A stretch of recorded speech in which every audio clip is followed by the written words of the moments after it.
Everyone dreams of living an uncommon life, and the best asset you have to achieve your dreams is you. Welcome to the Uncommon Wealth Podcast. We're going to introduce you to people who are living uncommonly. We're also going to give you some tools and strategies for building wealth and for pursuing an uncommon path that is uniquely right for you. Hello and welcome everybody to another episode of the Uncommon Wealth Podcast, where I'm your host, Philip Ramsey, and I have a very, very special guest. I'm doing this solo mainly because I want our guest to talk as much as he can. I've alluded to this. If you guys are a membership and have our newsletter, I've alluded to this in our last newsletter of try to challenge yourself and push yourself out of the limits of what you normally thought you could do. And when you do, there's some cool things happening. And I even mentioned that there was a friend of mine that went on a bear hunt. Well, today, my friends, we get to talk to the one and only Brad Moeckley, who went on said bear hunt. He has been married for 20 years, has 4 girls, has been farming ever since he was in diapers, and he's married to the love of his life, Joyce. We're going to get into that. You know how we do things. But I want to say first and foremost, I feel like, if you know me at all, the real entrepreneurs in life are farmers. There's so many variables that can happen, that can hit you, and that, like weather, anytime you have weather in any kind of thing that you're trying to do, business venture, you always have this variability that you just don't know what's going to happen. So Brad Moeckley, thank you so much for being on the show.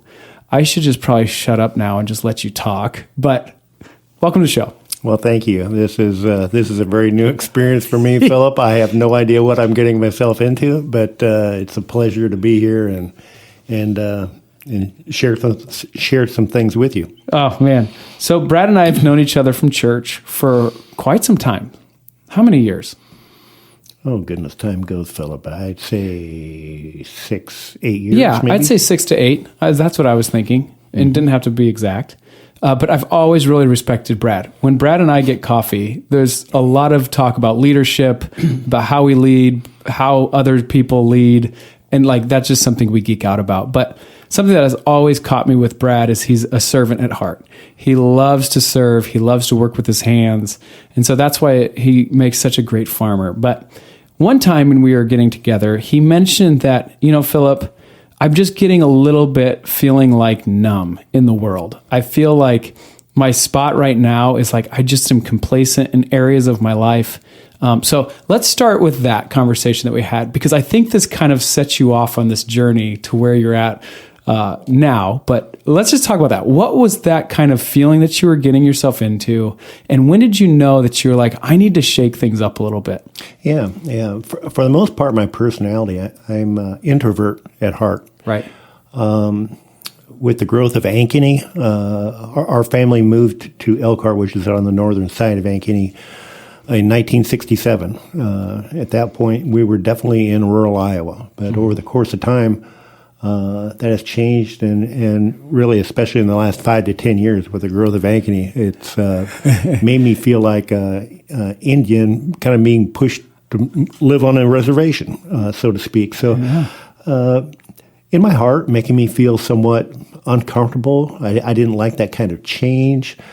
And then fast forward, here comes COVID. And walking through the aisles and looking at people, remember those toilet paper days? Oh, yeah. Everyone was going to just like, get as much toilet paper as they could. I'm just shaking my head like, why? What is going on here? What am I missing? And recently with our state legislature, we're actually talking about where we're going to go to the bathroom. And I was just shaking my head and maybe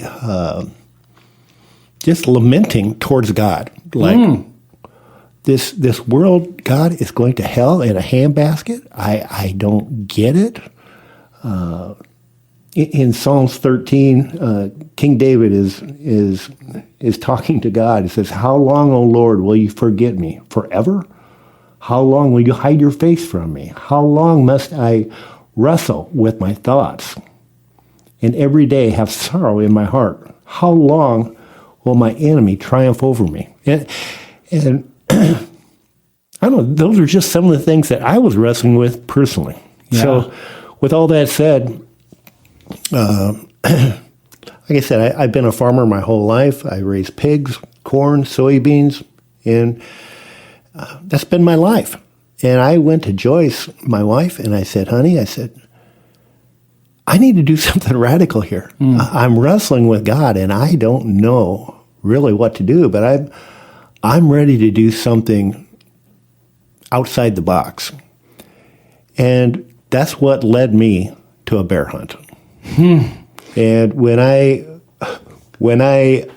mentioned this to Joyce, Yes. Needless to say, her eyebrows were raised. I am not a hunter. I am not a hunter. Which is so surprising. I know how to shoot a gun, but that's as far as it goes.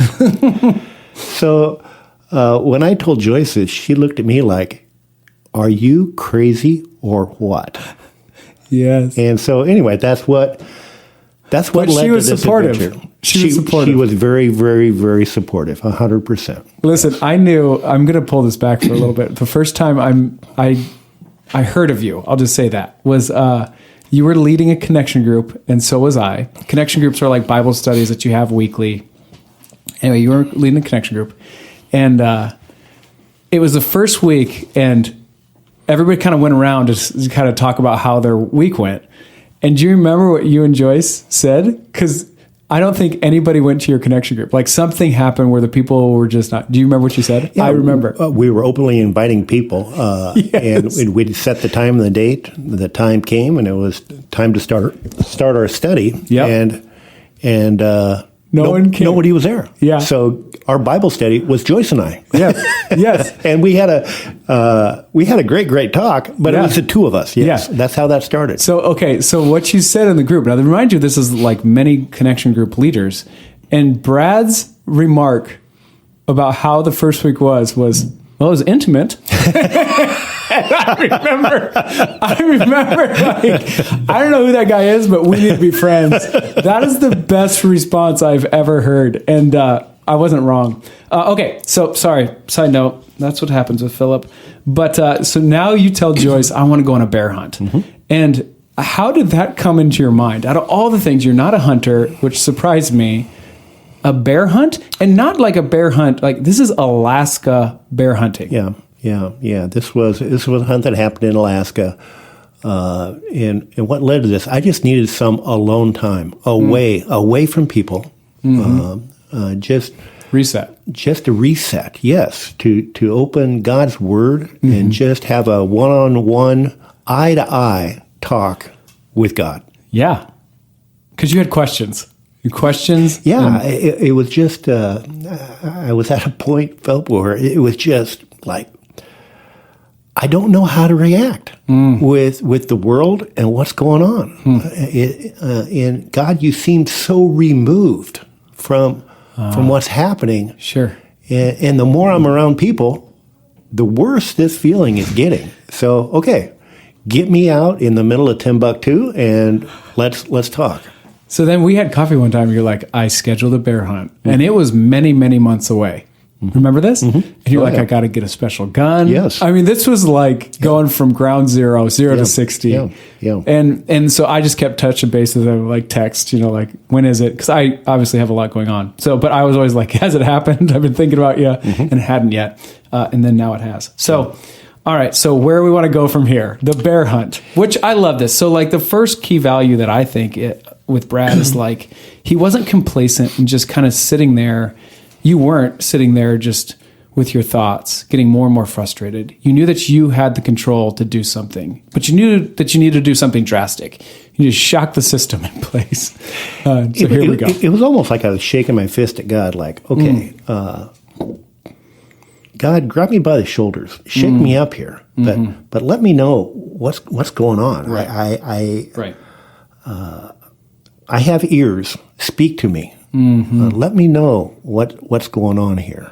How do you want to use me? I'm stuck. I'm kind of frustrated with my relationship with God. It's like something has to change here. Right. That's good. So, I have a 22. I have a AR 223. But when you go on a bear hunt, that ain't gonna do it. That's not gonna do it. No. So I bought a 375 rifle. Okay. I shot it 8 times before I went to Alaska.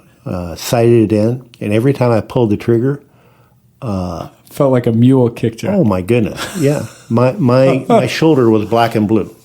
And, oh my goodness! And it was to the point I didn't want to pull the trigger anymore because of the fear of I'm going to get hurt, kind of thing. So, okay, we loaded the gun up, and to Anchorage, away we went. Joyce flew with me, and her brother and sister-in-law live in Anchorage, so that's where Joyce and I parted company. She camped out with them, and then I boarded another plane, flew for an hour to Dillingham, Alaska. Okay. And that's where I met my outfitter and my guide, and Ralph was my guide's name, and after we met, I said, okay, I'm not a professional hunter. And I have my gun here. I sighted it in. I did shoot the target, but after all this travel, I just want to verify that this thing shoots straight. Yeah. And that I know a little bit about what I'm doing. We're going on a bear hunt. You want this thing to be true. Yes. And Ralph looked at me and he goes, well, Brad, there's 2 problems. And he said, the shooting range is closed and there's a storm coming in. We don't have time. Your gun will be fine. Oh, man. Brad. And right now, Toto's not in Kansas anymore. You know what I'm saying? Like, you are in the beacon. Like, Ralph is your... Yes. You're just going to follow. So at that point, how uncomfortable were you? Like, hey, this is still fun. This is exciting. Or were you kind of like, I don't know. No, the apprehension, your heart is in your throat. I'm doing something I've never, ever come close to in my life. Oh, so good. And it's just, I'm just kind of throwing myself out there. Like, I have no idea what I'm going to be in for. And here we go. Well, let's see what happens. So, we got in a floater plane. We loaded up all of our gear. By that I mean our tent, the food, clothes, everything that we're going to need. And floater means like a plane that is floating on the lake. Yes. That's the only way that's going to be accessible to where we're going. We packed up our gear and off we went. And we flew in the air for about an hour and landed on a lake. At that point, our only communication was a satellite phone. My cell phone was totally worthless. Oh, yeah. And that was for the next, until we shot a bear, or for the next 10 days, which was the length of this hunt, that was our only form of communication. I mean, think about being vulnerable. You're in a place you don't know. You're with a guide you don't know. And you only have access to the world with a phone that, let's hope it works, satellite phone, and you're going to go hunt a bear. Yep. Again, not sure what the weather is, but you're kind of used to that. You're a farmer. And so there you go. You and Ralph drop off, and then that plane turns around, revs up his engine, and then takes off. And then at that point, it's just the 2 of us. Oh, and there's no sound. No. It's just you and Ralph. Yes. So what's Ralph say? Because I have a feeling I would just be kind of like paralyzed. Like, what did I just get myself? I paid for this? Yeah, and I was. And praise God for Ralph. He was, he'd been in this business for 15 years. So he knew what he was doing. And as apprehensive as what I was, Ralph had this calming effect on me. He said, just like, hey, I know it's just the 2 of us. We're really probably 500 miles away from anybody. Unbelievable. Okay, let's have at it. Here we go. Yeah. How heavy was all your equipment? When we went on the hunt, my backpack was probably 35 pounds. Gun was probably 14 or 15. So it's a better part of 50 pounds that Okay. you're carrying when you go on a hunt. Yeah, when we got to our site, we set up 3 tents. One tent for myself, one tent for Ralph, and then our third tent was what we called our kitchen. That's where we prepared meals and I don't know if the listeners know this, but how old are you, Brad? I'm 63. Okay. All right. So I think this is important to know because you're a strong guy. You're a farmer. You're used to doing like manual labor, hard work. But like for you, this is uncharted territory. Oh yeah, they told me get prepared. So I mean, I was doing my sit-ups and riding a bike and hiking and getting prepared for this. And as a 63-year-old, I was probably in the best shape that I'd been in over the last maybe 5 years. So it wasn't like I was just waking up in the morning and taking off and going. This was I would say 3 or 4 month process of getting prepared physically. Yeah. For what I was going to endeavor here. Yeah. Not really a way to prepare mentally. No. Okay. No. So when they say be prepared, what do they mean? And you did mention that Ralph did say like there is a storm coming. And my first initial response would be like, well, then let's just wait out the storm and then we'll go. Yeah. That's not his response. Well, when you're that far away from home, you have to pack accordingly. I mean, bring the right clothes. Are we going to?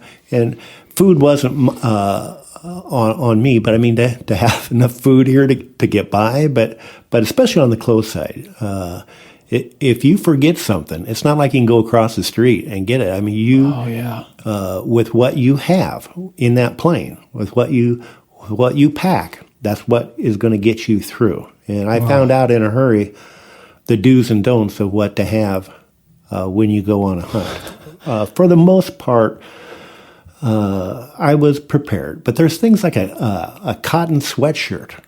No, you don't do that. When that gets sweaty or wet, worthless. You're done. Too cold. It does not dry out. Wow. So they gave you a list to pack. Oh yeah. Okay. Oh yeah. Because that's probably the right kind of footwear is essential, and we were on top of a hill one morning, and Ralph was glassing, and it was wet, and my hands were getting cold, so I took off one pair of gloves and pulled out of my backpack another glove and to put them on, and right away Ralph just started smiling at me, not really making fun of me, but just smiling, and shaking his head from side to side. And so I started putting these gloves on. I couldn't get them on.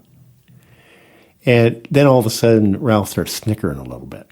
And I'm like, okay, you go ahead, but I will get these gloves on. Well, after a while, Ralph said, Brad, stop.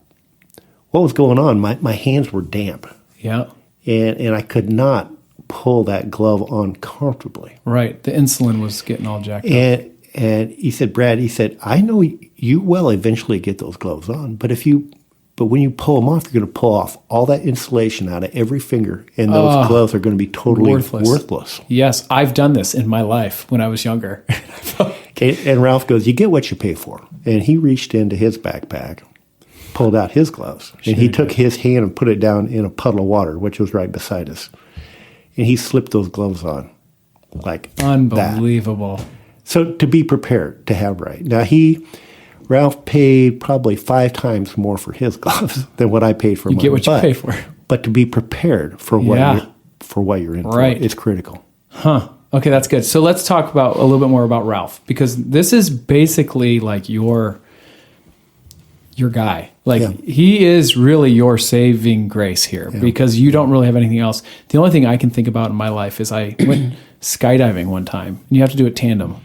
And I don't feel like I could have had a better connection than the guy that I was strapped to. I didn't know him at all, but I felt like we were best friends. You know, like it's like one of those things where you have my life in my hands, so immediately we're going to be friends. Yeah. Was that the case for you and It Ralph? was. I was a little apprehensive because it's just one-on-one. And I had not met Ralph before. Yep. So as you can imagine, you get what you get there. You get what you get. Yeah. So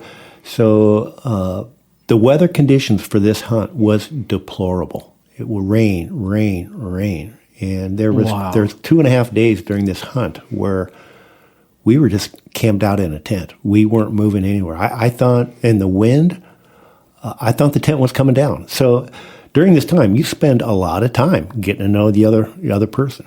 And so Ralph goes, well, Brad, what brings you to Alaska? Why are you here on this bear hunt? So as I mentioned previously, it's like, I just need to get away. I need some alone time with God. And as soon as I mentioned God to Ralph, he goes, he said, I'm an evolutionist. And I kind of paused myself, and I'm like, okay, wait a second. I've planned this trip for a long, long time to have some alone time with God. And you're telling me you're an atheist? Yeah. Okay. Yeah. So man. So it certainly raised my eyebrows. But as the conversation continued, we started sharing about our families, our life. Yeah. And Ralph told me about his stepfather. And Ralph's stepfather was very abusive to Ralph, physically, mentally. Wow. To the point when Ralph was 19, he clocked his stepfather with a fist. He was done. Knocked him out. His stepfather was motionless on the ground, and Ralph turned around and walked away from his stepdad, never to see him again for 20 years. Wow. He'd heard that his dad wasn't in the best of health, so he went to the hospital to see him. Yeah. He walked into the room, and his stepfather that he clocked. Yeah. Right? Okay, this is now, okay. This is now 20 years later, after that incident. Right. And Ralph said, I walked into the hospital room, and he said, I'd been told that his circulation was poor. But when I walked into the room, I could see that both his hands, both his feet were amputated. Oh, my. And Ralph said, my stepfather looked at me, and he said, Ralph, I am so sorry for the way I treated you. And thank you so much for coming to see me. But please, please forgive me for what I've done to you. Oh my goodness. And Ralph said, I looked at my stepfather, and I started grinning more and more and more. Wow. And Ralph said, you don't know how happy I am. This is one of the happiest days of my life. Oh, Ralph. To see you in this condition. Oh, my. So he's got some deep-seated. And Ralph turned around and walked out of that hospital room. His stepfather died a week later. Oh. And that's the way that relationship with those two ended. Wow. So there's a little glimpse in Ralph, right? Yes. Yeah. So, needless to say, after that story, I'm kind of stunned. That's tough. Yeah, right. Yeah. Right. And so we both go back to our tents. I open up my Bible, and I don't know what led me to the book of Luke, but that's where I was kind of camping out with God during this bear hunt. And in Luke 6, Jesus is talking. He says, "But I tell you, you who hear, love your enemies, do good to those who hate you, bless those who curse you, pray for those who mistreat you. If someone strikes you on one cheek, turn to him the other also. If someone takes your cloak, do not stop giving from your tunic. Give to everyone who asks you. And if anyone takes that belongs to you, do not demand it back. Do to others as you would have them do to you." This was just after I talked with Ralph that night. And I'm like, I was so excited, Phil. It's like, I can't wait until tomorrow morning at breakfast to talk to Ralph. I need to talk to Ralph about this. Right. Which I did. Next morning comes. How'd that go? And I can laugh about it now, but it certainly wasn't a laughing matter at the time. But sure. But after I shared that with Ralph goes, "Brad, that is bullshit." Wow. And I think back of that, Philip, and how that made me feel at the time. Yeah. When when Ralph clocked his dad, there's a part of me, how dare you talk about my Savior that way? Oh, interesting. Right. I'm making a fist to swing at you. Right. With the way that you're talking to me. Huh. Because it's such a deep-rooted thing in you. Yeah. Right. So he's rejecting something. But his heart was so hard-hearted. Yeah. Right. Oh, my heart breaks for Ralph. So with that said, there were stark differences between the two of us. But yet, as that unfolded during this time that we had together, Ralph became one of my closest friends. Wow. It was, he cared for me. Sure. He provided for me in ways in which, if I was there by myself, I wouldn't have made it. For sure. I wouldn't have made it. I don't think anybody could have. But wow. It's interesting, though, like when you have something and a perceived notion of how things are going to go, an expectation, if you will, and then you get in this thing in a remote place of the world, in a far territory you have no idea about. Yeah, and then this is who you stuck me with? Like, when that conversation happened that morning at breakfast. Because this is early on. Yes. Yeah. Yes. And I'm like, I don't know how to respond. I didn't know how to process that. Yeah, to Ralph. Right. And so, to me, this is the Spirit of God working in my heart. Right. Just as much as Ralph's. But so I go back and I'm continuing to work my way through Luke. Now I'm up to chapter 9. And at the beginning of chapter 9, when Jesus called the 12 together, he gave them power and authority to drive out all demons and to cure diseases. And he sent them out to preach to the kingdom of God, to heal the sick. He told them, take nothing on your journey. No staff, no bag, no bread, no money, no extra tunic. Whatever house you enter, stay there until you have that town. If people do not welcome you, shake the dust off your feet when you leave that town as a testimony against them. And you kind of had the moment where you had to kind of shake your tunic off and move on. Yeah, right. Yeah. And many times you feel like a loser. But looking back, I think God is telling us as believers, don't be afraid to profess the name of Jesus. Now, what happens to people, you are not going to make them. That's not your belief, right? But you've done your part, right? And that helped me, to process. It'd almost be foolish big to way. keep going back to it. Yeah. For Ralph, like Ralph's not. This isn't. His heart seems pretty hard. Wow. Okay. So, what day are we now? And let's talk about the weather, because the weather you said was atrocious, and it ended up being. We're certainly in bear country, but we just aren't seeing bears. The beginning of the summer in Alaska was extremely wet. Bears eat berries and they eat fish. That's their food supply. Because of the wet weather in Alaska, there was no berries, so they're going for the fish. So they're down by the water, and I mean, as far as glassing out in the countryside and where the berries are, that's not going to happen. You're not getting out there, right? No. So we kind of had to change our tactics a little bit. Okay. But during this time, we saw a whopping 2 bears. One was a little cub bear. Ralph saw him for 3 seconds, then he darted into the trees. The second sighting was a bear that was maybe 4 or 5 miles away. You're not getting that one. And he was moving at a pretty good clip, and there's no way. I mean, we could say, yeah, we saw a bear. That was it. Wow. That was it. And so, this is where my mind went when we were having coffee. We're like, well, I mean, I can only imagine what you're having to deal with.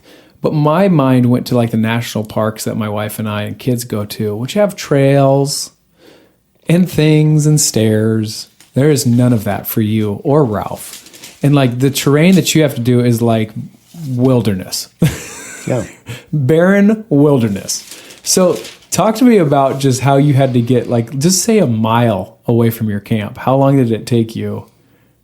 Yeah, the terrain it's certainly not like Iowa. It's just and you can prepare all you want to, but it's marshy.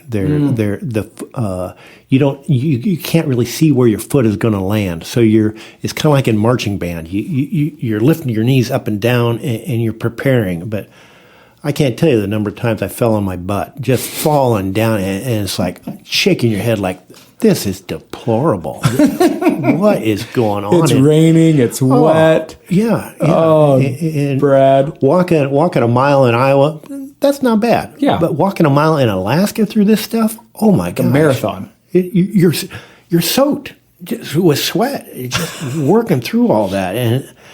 And after a while, I mean, you aren't seeing any bears, and it's just like, okay. What are we doing? I'm counting the days. Get me back out of here. Okay. But the God weather wasn't done yet. No, God was not done yet. So we have this little raft, 8-horse motor, inflatable, and we're on this. I'm going to say maybe a 40, 50 acre lake. There's a stream coming into the lake and a stream going out of the lake. We headed up towards the stream that was coming into the lake and entering this thing, and in this raft entering this, and Ralph, he goes, wow, oh my, and I'm like, where's the bear? Yeah, it wasn't a bear. He was looking down in the water and he saw fish. Huh. They were Arctic chub trout.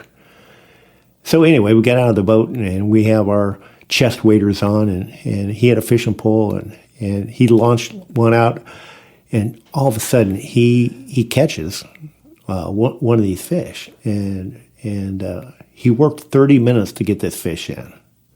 This was a 20-plus pound fish. The world record, I think, is like 25 pounds. So this was a monster.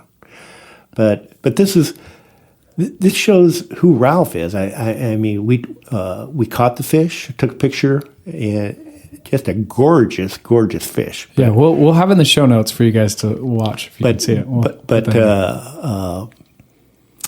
He took the hook out of the fish, got a picture, and this fish was exhausted. But Ralph put this fish back down in the water and kind of put water over the top of it and let it go. And I'm like, what? Wait. I've seen this on TV before, but no. You don't really do that. You don't really do that. No, he let that fish go, and I go, Ralph, why? I want somebody else to have the opportunity that I had to catch this fish. But he said, let's try it again. So it wasn't 2 minutes later. Here we had another one. Unbelievable. He said, Brad, it's your turn. He said, bring this thing in. And mine was maybe 2/3 the size of Ralph's, but man, still a beast. What a thrill it was. So cool. So we conked that one in the head. We had him for lunch. That one's in my tummy. But so now we're back in hunting bear, and we got walking through this stream, and it was like Ralph was a Lone Ranger and I was Kemosabe, going back and forth across this river. We're having our guns, and we're using bear voices. We're whispering at this point because we're in bear country. Yeah. And he was raising his hand up like, stop, okay, come. And then he's pointing down once we're on the other side of the river, pointing down at a bear track, fresh. This bear was just here. Oh, this is last great. night. And go to the other side and points down again. Bear scat, bear poop.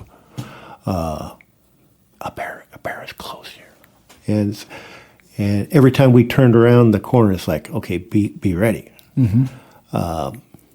So we did that for about 2-3 hours, traversing up through this. And as we went up this river, it was starting to slow down a little bit, the water. Mm-hmm. And it got to the point where Ralph called it a bog. And we were way back away from everything. And at this point, I'm exhausted. Mm-hmm. And Ralph goes, okay, we got to get across this bog.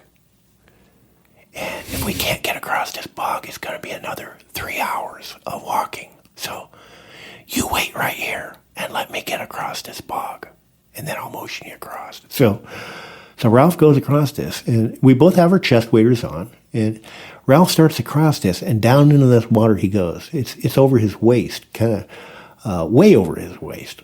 And he's trying to get across this bog, and he does this for maybe 6, 7 times, and he's turning around and coming back. He can't make it across. He's getting stuck. The water is getting too deep. Because you only have waders onto like your chest. And as soon as it's over your chest, like if you get water in your wader, you have a real life situation here. Like a dead or alive, like we got a problem. Yeah. So survival mode. So I'm standing there, I'm taking all this in, watching Ralph go back and forth trying to get across here. And I'm going to say the 7th or 8th try, guess what? Ralph makes it. Oh, no. And he's across. And I'll never forget, Ralph looked back at me, and he did this. He just like come on over. Using his little finger like, okay, Brad, it's your turn. Let's go. Oh, Brad. And I'm like, oh, boy. I saw how difficult it was for Ralph him to make it. And in the back of my mind, it's like, okay, no.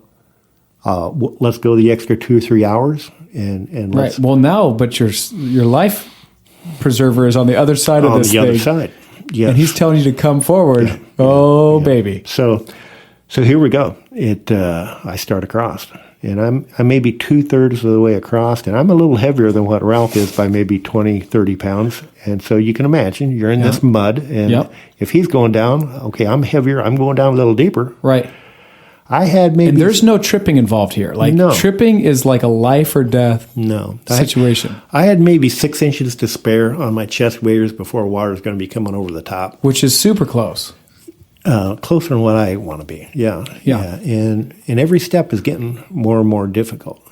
So when you pull your back foot out of that mud, your leading foot is going deeper. All right. More weight on one foot. And it was getting harder and harder to the point where I came to a stop. I could not pull my rear foot out of the mud.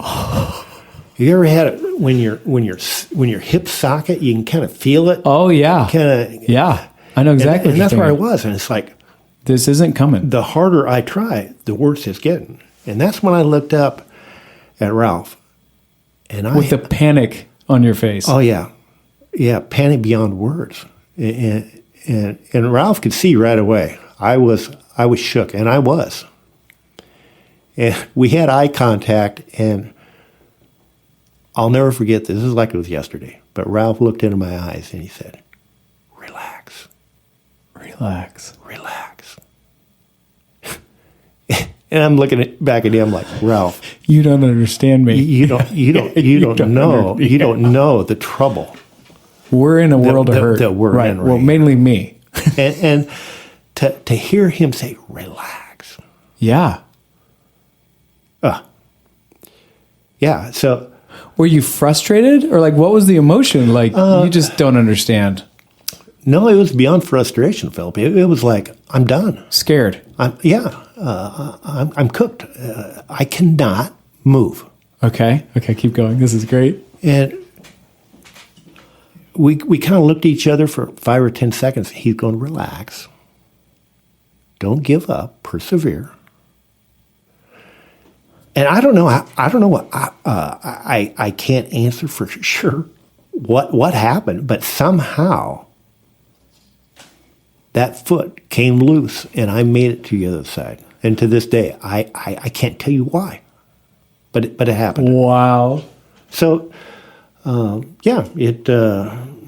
was just a wild journey. And then you get back to camp and you have to be exhausted, Brad. Yeah.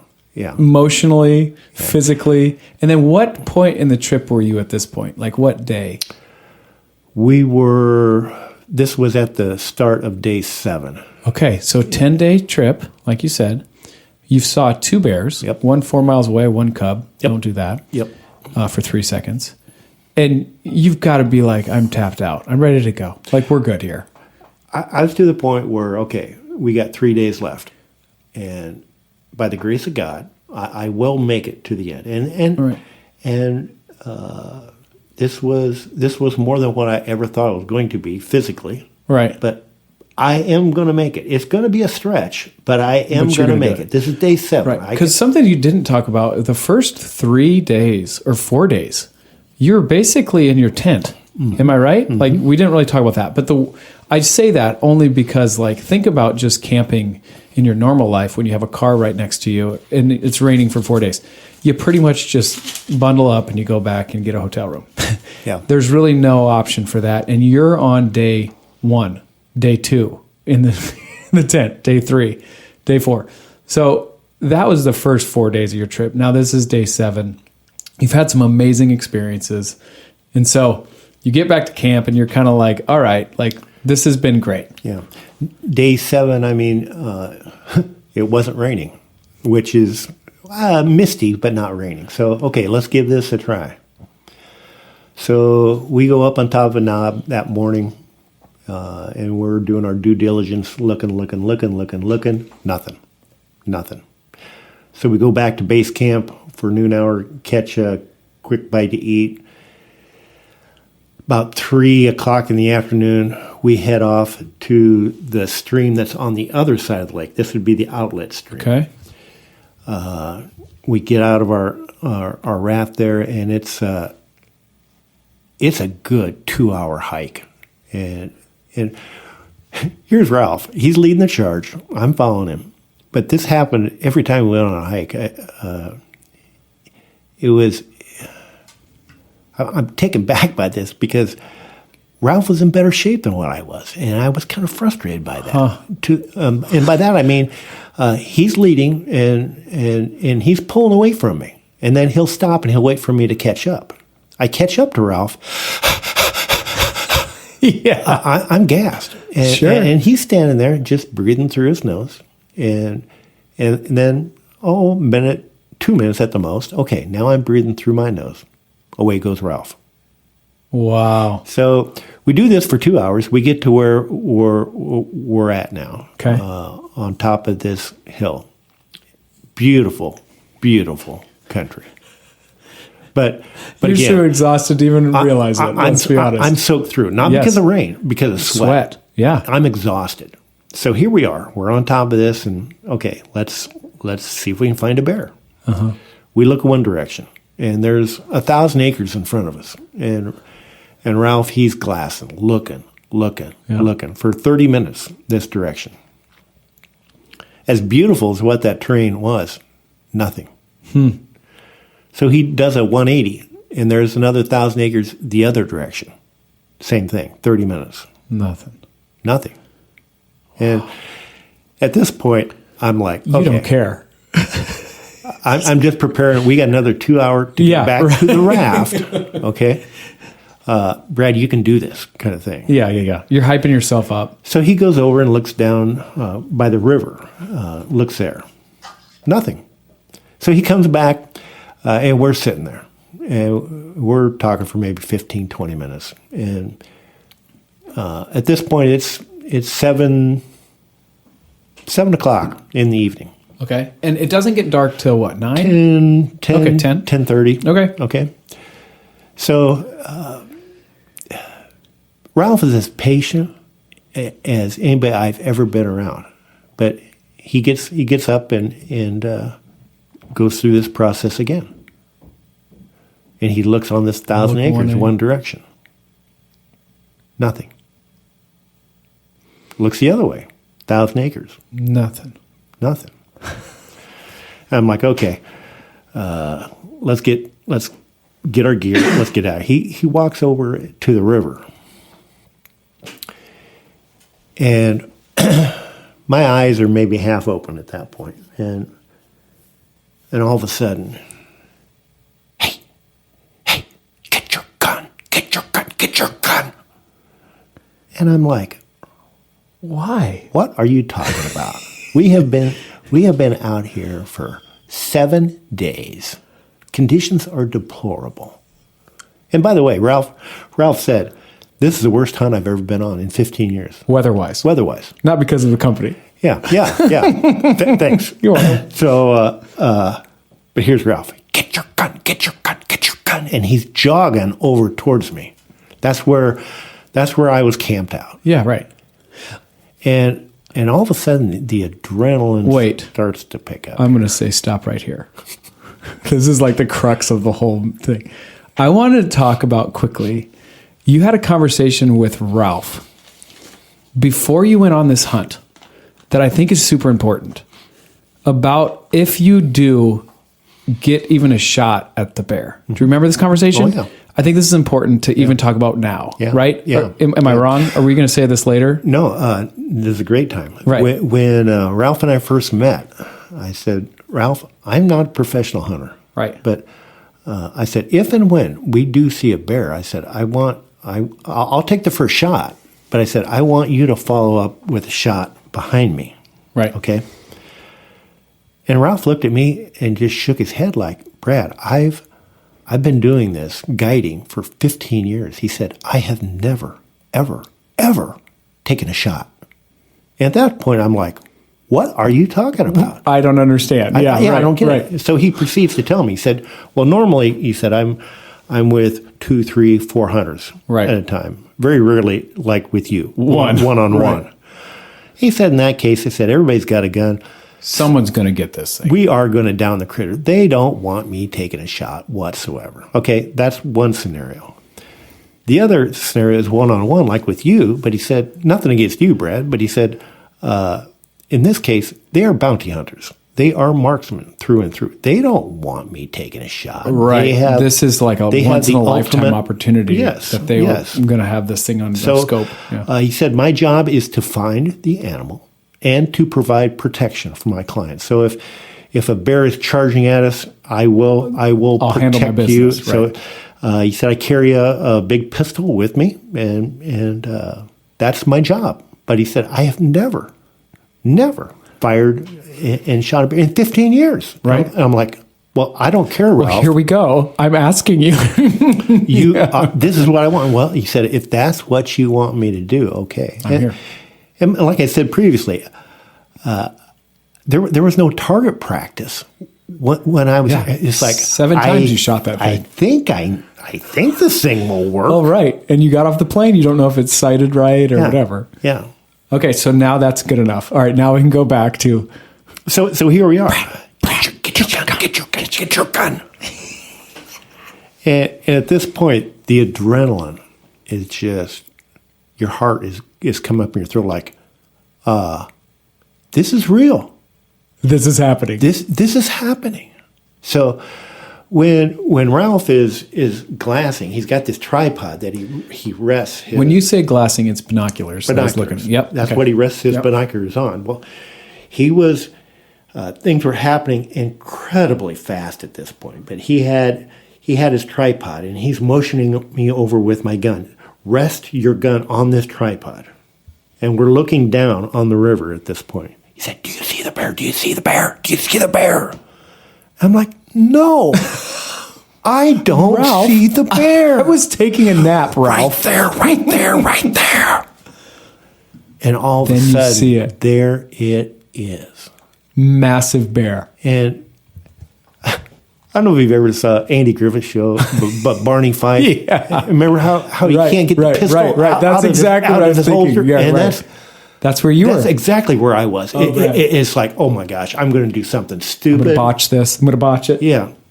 But this bear was paralleling the river. He was still back in the woods a little bit, but he was coming out in this clearing for maybe 5 or 10 seconds and then going back into the woods again. So the timing is unbelievably critical. Yeah. So here's Ralph. Okay, get ready. Shoot. I still have my gloves on. And I had the safety on my gun. There was no bullet in the chamber. So take the safety off, get a bullet in the chamber, get your gun up on the tripod, look through. Okay, we see the bear. Oh my goodness. Now, okay. Shoot. Yeah. And at that point, okay, you prepared for all this. No one can prepare you for this. And there's 5 5-10 seconds max to do what you're going to do. And all of a sudden, things just flash before your eyes, like, I'm going to screw up. Oh, for sure. In the adrenaline rush of that moment. So, and all the time, here's Ralph, shoot.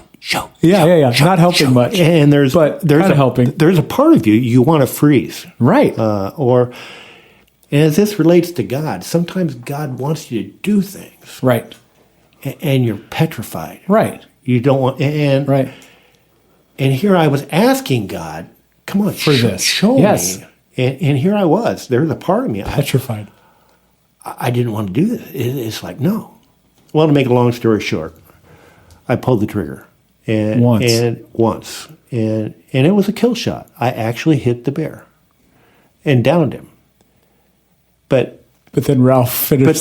But then here's Ralph. No more. It was a split second after I shot. Boom, boom, boom. Ralph put 3 shots into this animal, and we both have these 375 rifles. Right. They're bolt action, so you can imagine to get rid of a shell, put in another one. Oh yeah. After I shot, I put in another shell. Right. But by the time I was getting ready to shoot again, Ralph had already put 3 into this animal. Right. And at that point, the bear was motionless. Oh, man. He came to rest by the side of the river. His front paws and his head were up on the bank. The rest of his body was in the water. So if any part more of it was in a body, he would have washed down the river, gone. Very, very close to, floating down the river. Wow. So. But now you got to be thinking, one, your adrenaline's just going through like crazy. But now you got to be thinking, well, now what do we do? Like, what do we do now? How are we going to get this thing back? Well, we watched. This was a 95-yard shot. So, in all intents and purposes, a very close shot. Okay. We were anticipating. They said anticipate a 150 to 200-yard shot. So, okay. A relatively close shot. But we watched this bear for better part of 2 minutes. Just to make sure. Sure. Smart. And Ralph goes, we got to get down there. Because we could see his rear quarters kind of floating in the water. So we traversed down here, back and forth, got across the river. The water was waist deep, and it was moving at a good clip. So it wasn't the easiest task just to get down to the bear.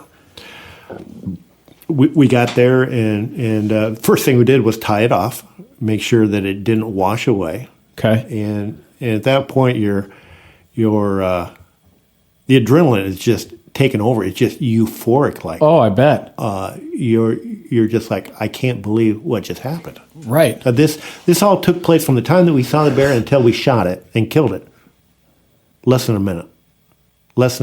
Wow. And you spent all this time glassing and walking and doing your thing. What day was this? Day 7? Day 7. Okay, so this is still day 7. Sorry. Yeah. So at this point, you need to skin the bear. And Ralph goes, we need to get this animal up on the bank so we can skin this animal. Okay. This is a 1,000-pound animal. Yeah. Okay, that sounds great, Ralph. And are you going to do this? We're both pretty stout guys. We didn't have a chance. No way. We even got and it's also wet. Thank you very much. Yep. And we had a limb that was 10 feet long and kind of used it as a crowbar. What a joke. Yeah, snap.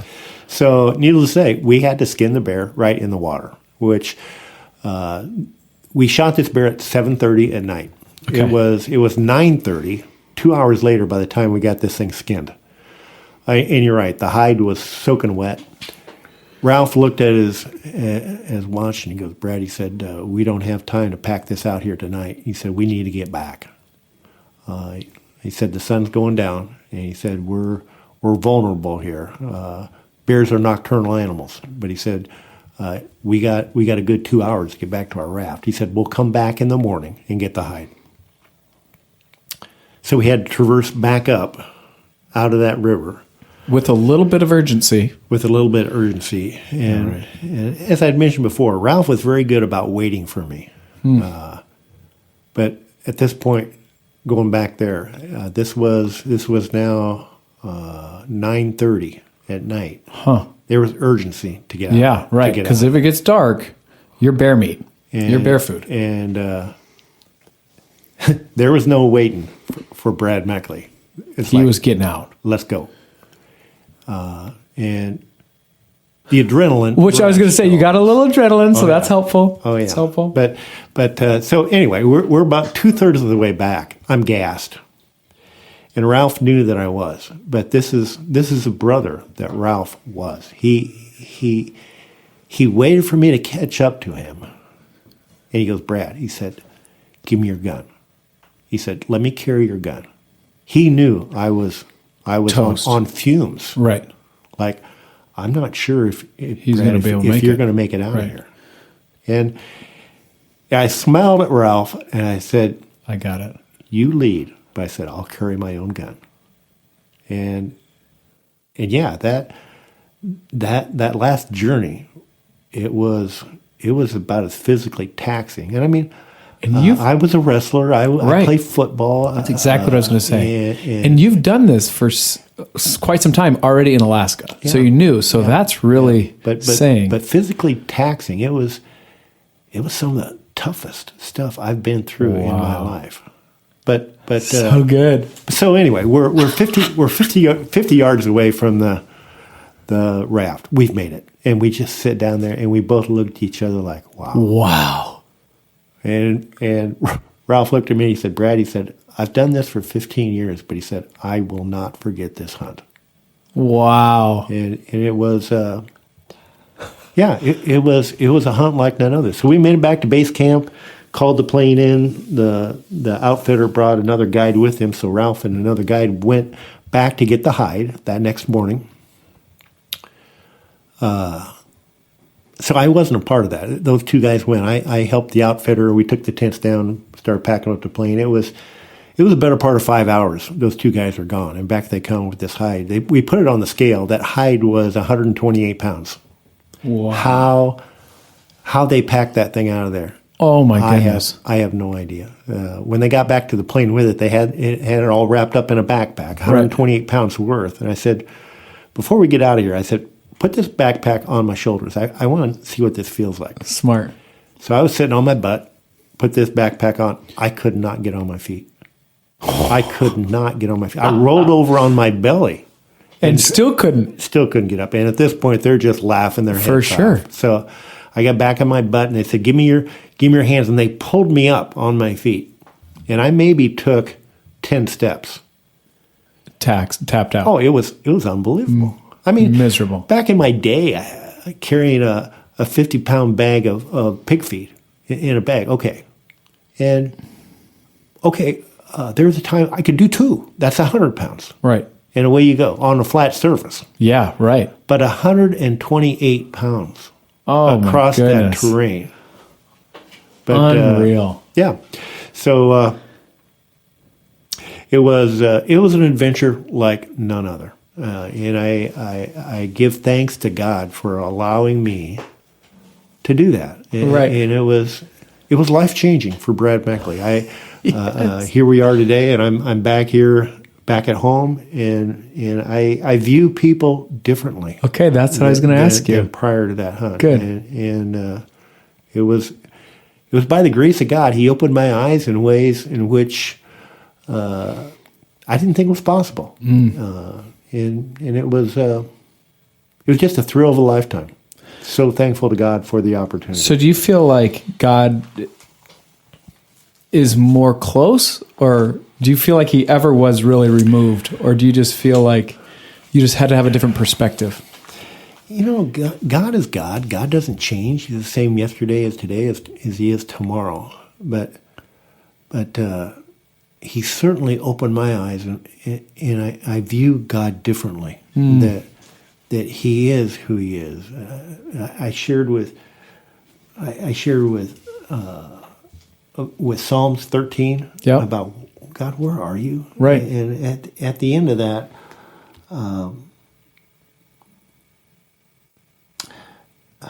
David responds. He said, "Look on me and answer, O Lord my God. give light to my eyes, or I will sleep in death. But David ends, he said, but I trust in you with your unfailing love. And my heart rejoices in your salvation. I will sing to the Lord, for he has been good to me. And I just, after all the heartache, like, God, where are you?